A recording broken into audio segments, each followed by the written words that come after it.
Avon Uttar Pradesh में अब खबरें विस्तार से। 2024 के चुनाव के नजदीक आने के साथ ही राष्ट्रीय स्वयंसेवक संघ ने भी तैयारियां शुरू कर दी हैं। खुद राष्ट्रीय स्वयंसेवक संघ के सरसंघचालक मोहन भागवत पूर्वांचल का मिजाज जानने के लिए 5 दिनों के काशी प्रवास पर हैं।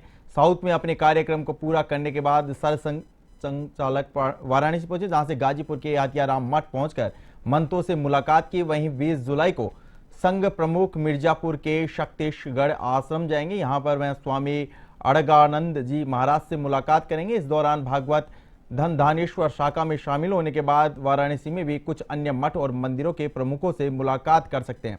इसके अलावा 22 जुलाई को संघ प्रमुख वाराणसी के रुद्राक्ष कन्वेंशन सेंटर के टेम्पल कन्वेंशन में भी हिस्सा लेंगे। इसमें कई अलग अलग देशों के 450 से ज्यादा बौद्ध, जैन और सिख धर्म के प्रमुख और इससे जुड़े लोग भी पहुंचने वाले हैं।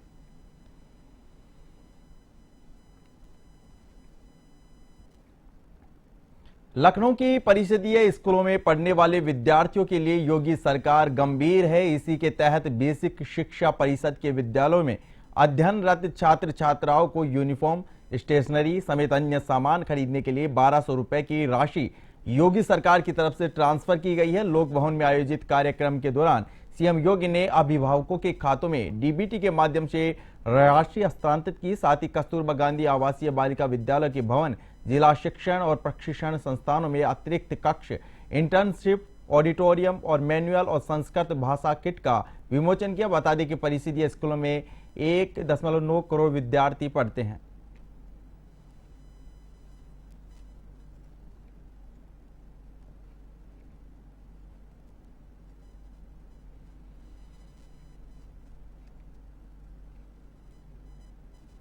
कस्तूरबा गांधी विद्यालय के 76,000 बालिकाओं के लिए भी 1100 रुपए प्रतिवर्ष की राशि उनके अकाउंट में जा रही है और दिव्यांग बच्चों के लिए भी आज एक निश्चित राशि उनके अकाउंट में आज यहां पर डीबीटी के माध्यम से आंतरित की गई है। अब इस राशि का सही सदुपयोग हो, इसके लिए हमें थोड़ी रुचि लेनी पड़ेगी और उस रुचि के लिए ही मैं आप सबका आह्वान करूंगा कि ये सभी कार्यक्रम इसके साथ जुड़ने चाहिए और इसके साथ ही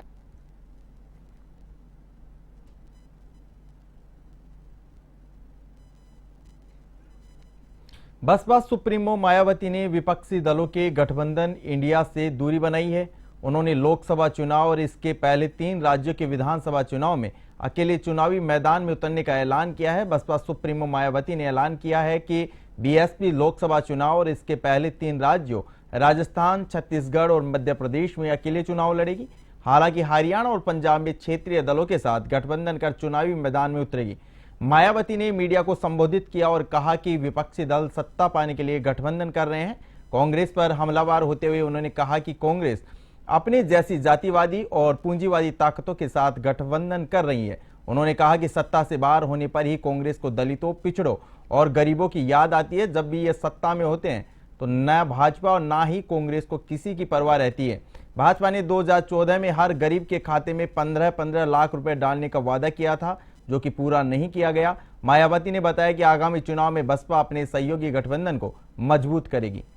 देश में लोकसभा चुनाव होने का समय अब बहुत नजदीक आ गया है, जिसके चलते सत्ताधारी गठबंधन व विपक्षी गठबंधन की अर्थात एनडीए व परिवर्तित किए गए यूपीए की बैठकों का भी काफी दौड़ चल रहा है। हालांकि इस मामले में हमारी पार्टी भी कोई पीछे नहीं है, बल्कि इन चुनावों की तैयारी को लेकर पिछले कुछ समय से पूरे देश में पार्टी की छोटी छोटी बैठकें व बंद जगह पर कैडर कैंप आदि लेने का भी कार्य काफी युद्ध स्तर पर चल रहा है। देश के उत्तरी राज्यों में हुई भारी बारिश के बाद से जर्जर इमारतों के गिरने का दौर जारी है। ऐसी एक घटना यूपी के बुलंदशहर से सामने आई है, जहां छत का एक हिस्सा गिर गया, जिसके मलबे में दबकर एक ही परिवार के 4 लोगों की मौत हो गई। इस घटना की जानकारी के बाद मौके पर पहुंची पुलिस ने रेस्क्यू कर मलबे में दबे शवों को बाहर निकाल लिया। वहीं हादसे के बाद गांव में अफरा तफरी का माहौल है। जानकारी के मुताबिक नरसेना थाना क्षेत्र के मवई गांव में मकान की ऊपरी मंजिल पर लेंटर डाला गया था और परिवार निचले फ्लोर पर सो रहा था। लेंटर गिरने से पूरा परिवार मलबे में दब गया, जिसमें परिवार के चारों लोगों की मौत हो गई। इधर हादसे की जानकारी मिलते ही सीओ समेत कई टीमें मौके पर पहुंची और राहत बचाव कार्य शुरू किए गए।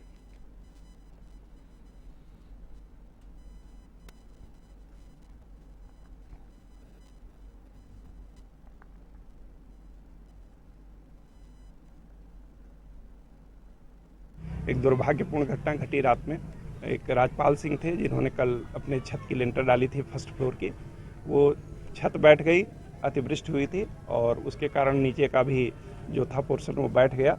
उसमें राजपाल, उनकी पत्नी, उनके 2 बच्चों धर्मेंद्र और कुलदीप की असामयिक मृत्यु हुई है और राहत बचाव कार्य पूरा किया गया। ये सुबह लगभग 4 बजे की घटना है और सुबह से ही पूरा प्रशासन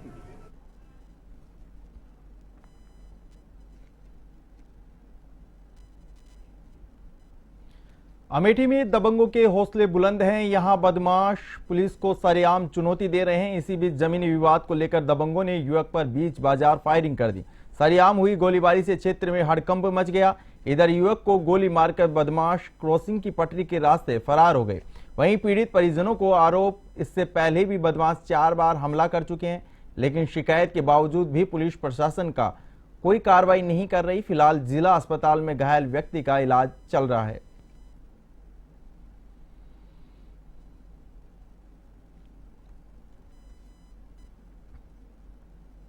थाना अमेठी अंतर्गत एक रायपुर फुलवारी गांव का रहने वाले एक भरत शुक्ला है, जो लगभग 20 साल का है। वो रेलवे क्रॉसिंग का गेट के लिए खड़े हो। हरदोई के लोनार थाना क्षेत्र में 2 भाइयों की मौत के मामले को लेकर सियासत तेज हो गई है। कांग्रेस के जिला अध्यक्ष ने गांधी प्रतिमा के नीचे तिकुनिया पार्क में सत्याग्रह शुरू किया। साथ ही आबकारी राज्य मंत्री के इस्तीफे और संबंधित थाना प्रभारी के निलंबन की मांग की है। इसके साथ ही परिजनों को 50-50 लाख रुपए के मुआवजे की मांग भी की गई।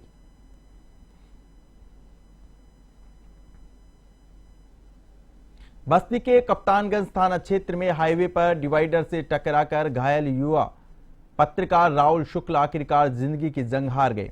लखनऊ के राम मनोहर लोहिया अस्पताल में उन्होंने आखिरी सांस ली। इससे पहले उन्हें वेल्सन हॉस्पिटल में एडमिट करवाया गया था। हालत में कोई सुधार न होने पर कुछ लोगों के प्रयास से उन्हें राम मनोहर लोहिया अस्पताल में एडमिट करवाया गया, जहां राहुल शुक्ला की मौत हो गई। पत्रकार राजकुमार पांडे ने रूंधे हुए गले से इसकी पुष्टि की। बता दें, राहुल के इलाज में कोई कमी न रह जाए, इसलिए 4 दिनों से चैरिटी हो रही थी। बस्ती जनपद सहित यूपी के तमाम गैर जनपदों और देश के तमाम राज्यों से सरकारी और गैर सरकारी स्तर पर उन्हें आर्थिक सहयोग प्रदान किया जा रहा था।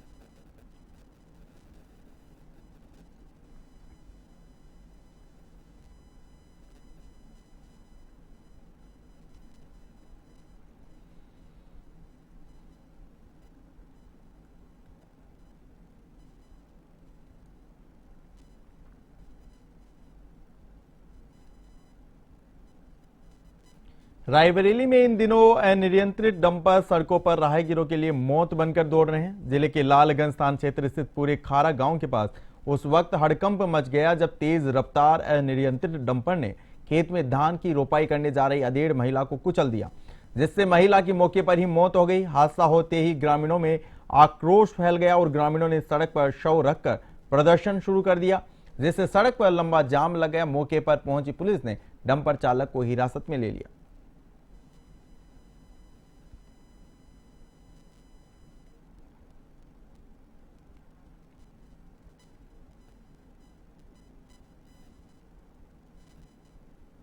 आजमगढ़ के देवगांव में 5 करोड़ का गबन करने वाले बैंक मैनेजर को पुलिस ने गिरफ्तार कर लिया है। शाखा प्रबंधक की ओर से 5 करोड़ रुपए का गबन करने का आरोप लगाने पर पुलिस ने कार्रवाई की।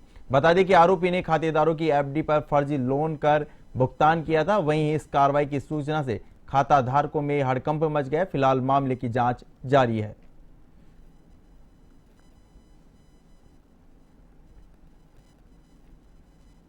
थाना देवगांव पर एक तहरीर प्राप्त हुई थी जिसमें 5 करोड़ के गबन के संबंध में बैंक के उच्च अधिकारियों द्वारा तहरीर दी गई थी। इसमें बैंक प्रबंधक पर आरोप था कि उनके द्वारा जो खातेदारों की एफडी थी उसके ऊपर फर्जी लोन करके उसका भुगतान कर लिया गया है बिना खातेदारों की जानकारी के। इसमें तत्काल एफआईआर पंजीकृत करते हुए जो बैंक मैनेजर है जिसका नाम सैयद मोहम्मद अम्मार जैदी, जो सैयदबाड़ा काजीपुर थाना कोतवाली बहराइच का रहने वाला है, इसको पुलिस के द्वारा गिरफ्तार करके जेल भेजा गया है। साक्ष्य संकलन की कार्रवाई इसमें जारी है। बैंक के द्वारा भी अपनी एक जांच की जा रही है जिसकी रिपोर्ट बहुत जल्दी पुलिस को प्राप्त होगी। उसको भी विवेचना में शामिल करते हुए आगे कार्रवाई